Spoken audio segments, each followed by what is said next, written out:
it's not a lot of people. Now, from this line of base wage, what capacity of earning is there above that? That's the maximum. Mr. Wood told you that's the maximum for the grade. What you said when you said this plan is the top salary for any employee. There are any number of employees based on the schedule I gave you that aren't making the top salaries for various reasons. And that's what we decide to do when we hire them. But we usually hire them in the steps to get to the top salary. We give them a lower salary if they don't have the experience that we need. But this sets the threshold that you set as a council that I work with, the administrative level. How many or what percent of the department heads have reached top salary? I'm going to reference. It's right there. It's right here on the graph.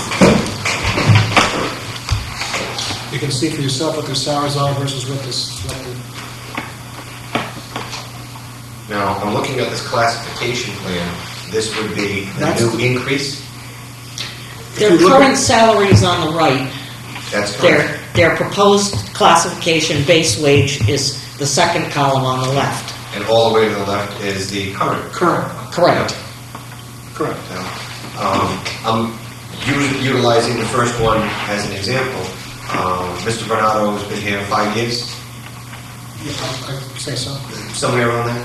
When he started, his base salary was somewhere around $65,000, I believe. No, it was $250,000 because he was a consultant to the town.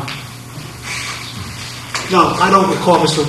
Bernardo's initial salary, but it wasn't that low. It was always in the 70s or 80s or something. It was never that low. He was making, I think, $120,000 when he came back to Bronco in a consulting company. So, but it's never been that low, if that's your question. I was just referencing the document I had asked our town clerk to provide me, and that was the number that was, I think it was 66,000 was the, when he was first hired, which was about 5 years ago. Again, Mr. Blais, I asked you when I sent you the letter, if you had questions like this, you should ask me. I can't answer them sitting here off the table like this. If you have, we can certainly answer your questions. I don't think that's accurate, but I don't want to say something that's going to turn around and be used against me later on. So, if you don't feel comfortable, let's do something else here. Are there any other questions? May I address the chair? Please. I have two questions on the topic you're discussing right now. Number one is, I believe Mr. Wood talked about... Judy, would you just identify yourself first for us? Oh, I'm sorry. That's I'm okay. Judy Bushy. And your address? Your address? My address? Oh, I'm sorry. 305 Brook Road. Thank you. Downtown Harrisville. You're thinking I'll forget the question, aren't you? No, I'm not. So that you can see me, Mr. Wood. I have two questions. The first is, you made, I believe, a brief reference to the possibility of a creation of a new position at the library.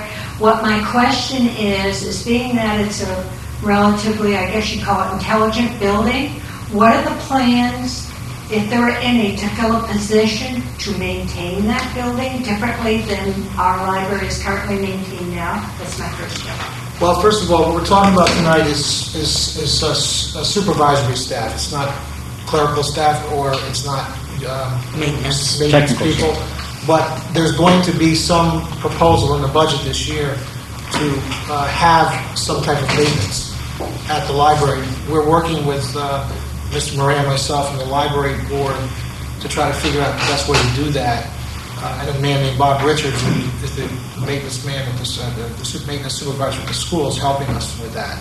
So in a separate activity, in accordance with the budget process, whatever we do there will be put forward to the council and the library board of trustees to make that decision.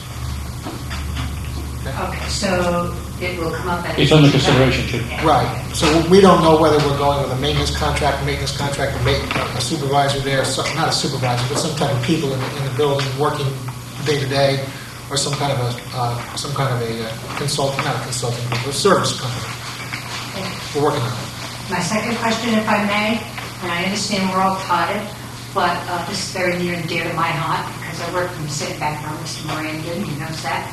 We talked a little bit here about reward systems or how you, in your position as manager, give people rewards, incentives for a job well done. What I'd like to ask that you and the town council consider in the coming year is, as part of that process, you ask the customer. I would like to have an opportunity to give input as to each department and how I, as a taxpayer, am treated.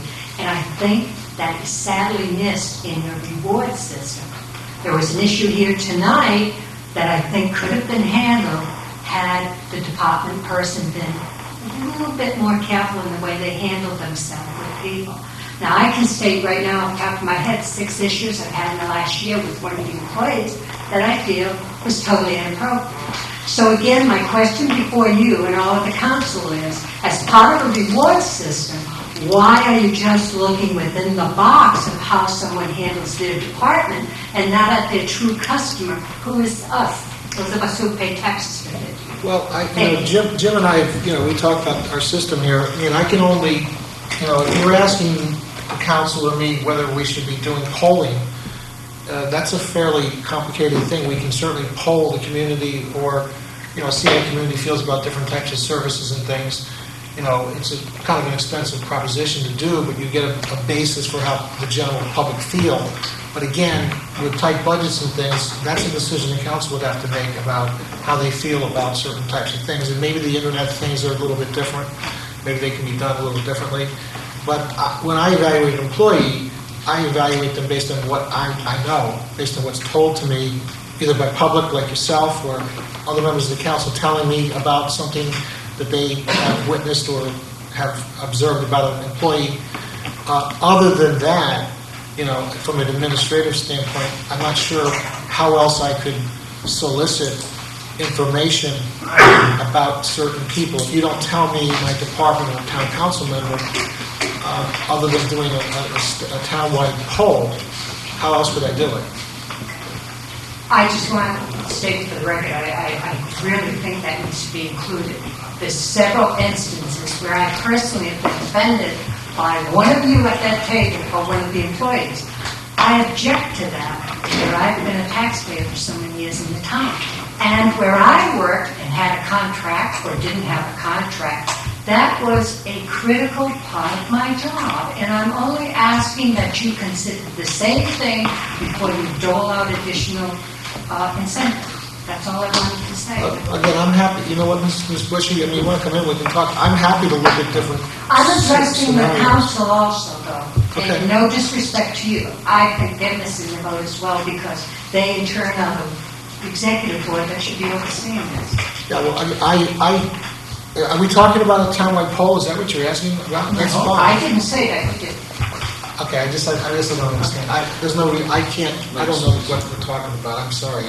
I'm happy to talk to you at any time about alternatives. I could do it better. Does everybody on the council not understand what I just asked? I understand. I think it Oh, I'm makes sorry, sense. because I thought you said you didn't. I'm sorry. I said I do. I think it makes sense. And Thank at any time, Thank you. if there's an individual in the public that has a problem with anyone, they should address it to the manager of its administration. And if it's with me, I'd like to know personally if it's me. What we rely on is people calling us if they have issues and hopefully stating them so that we can address them. Otherwise, we don't know. Mr. Moran, Madam Chairman, Justice Moran. Yes. Are there any communities that have a bonus program such as this that you know? I don't know. I don't worry about it. Compensation has always been my area of expertise, and I never consulted with other. We had a problem here 10 years ago. I came up with a solution to the problem. My question was, are there any communities? I don't know. Allow me to finish the question, Mr. Moran. Are there any communities that you know of that have any type of bonus program? My answer is the same. I don't know. Okay. But I can tell you that all of them have longevity programs except for the town of Bolivar. And that's a guaranteed payment for nothing but being here for 5, 10, 15, or 20 years. You can judge for yourself whether that's a better system